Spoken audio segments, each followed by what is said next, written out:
Isang hapon nanonood ka ng TV. Biglang tumunog yung cellphone mo. Yung tropa mo pala nag-text na sa'yo. Inaaya ka niya sumali sa clan. Masaya daw dun.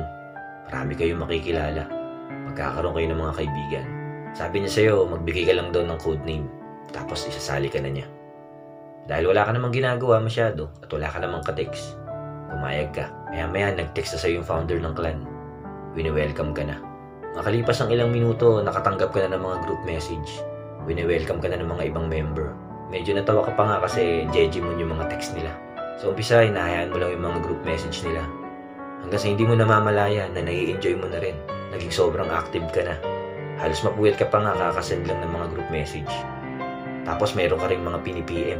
Exciting din kasi hindi mo alam yung mga itsura nila. Hindi rin nila alam yung itsura mo. Tapos codename lang yung gamit nyo, kaya mas lalong nakaka-excite.